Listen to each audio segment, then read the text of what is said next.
Alors, on est devant un char à voile. Richard, est-ce que tu pourrais nous expliquer un petit peu tous les éléments de ce char?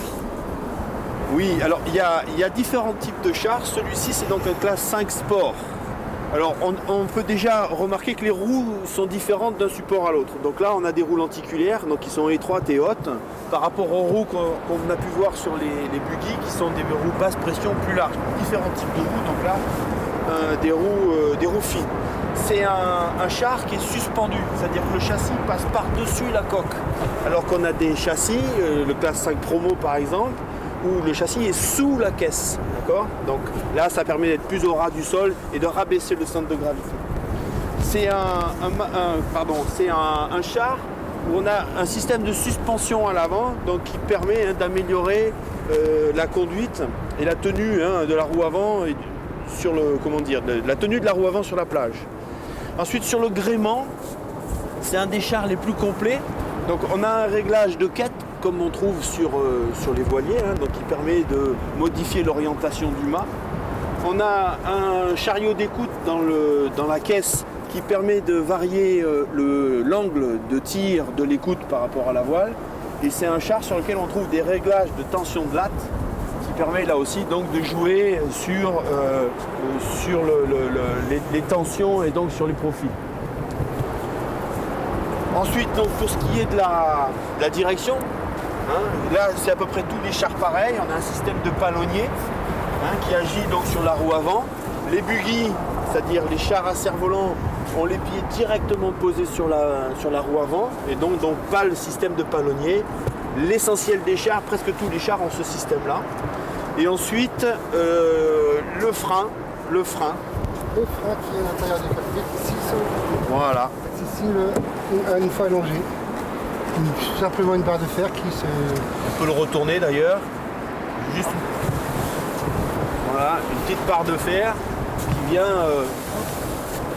rentrer dans le sable.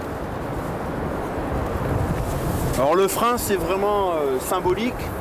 Ça sert évidemment quand le char, ça c'est des chars qui vont à 90 km/h en situation de course. Évidemment, le frein ne sert pas à s'arrêter. Ça sert juste à stabiliser le char dans les derniers mètres quand on arrive après les arrivées pour se stabiliser sur les lignes de départ. Voilà pour l'essentiel. Ensuite, peut-être le point de départ, l'écoute. Donc là, je ne vous apprends rien. On est comme sur les voiles, avec donc des systèmes donc, de retenue de la voile. Donc des fois, ça va vers l'avant, ça revient vers l'arrière, mais bon, le principe est à peu près le même. Avec du matériel soumis à rude épreuve à cause du sable. Et donc ça, c'est souvent un point de fragilité de l'ensemble du char à voile. Voilà. Apparemment, il n'y a pas que le matériel qui est soumis à rude épreuve. Moi, je flippe grave parce que si je suis comme ça tout à l'heure, ça craint. L'important, c'est d'avoir des yeux protégés. Et puis le casque est aussi obligatoire. Oui, donc l'équipement nécessaire, une protection intégrale, de préférence. Des bottes.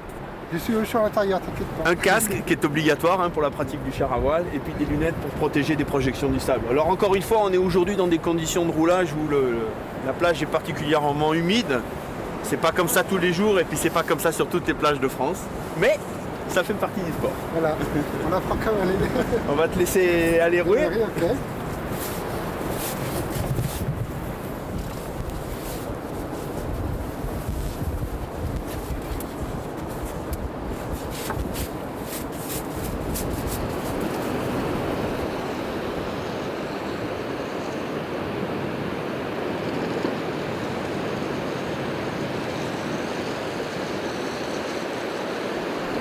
Bon alors avant de finir de griller puis que je parte laisser le char, tu peux me dire un petit peu les quelques règles de sécurité à connaître pour éviter de partir au carton?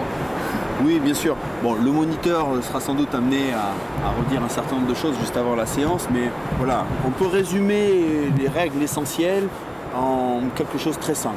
Donc la première chose, c'est que quand deux chars se croisent, la priorité est toujours à droite. C'est comme en voiture, c'est pas difficile, priorité à droite. Okay. Quand un char rattrape un autre char, c'est toujours celui qui va le plus vite, donc celui qui arrive, qui doit s'écarter de l'autre. Quand deux chars arrivent l'un en face de l'autre, on se croise toujours en s'écartant par la droite. Normalement, sur les parcours, sur les premières séances, le moniteur s'organise toujours pour que les chars ne se croisent pas, Ouais. pour éviter justement D'accord. les situations difficiles. Ok. Donc normalement, aucune de ces règles n'est vraiment nécessaire.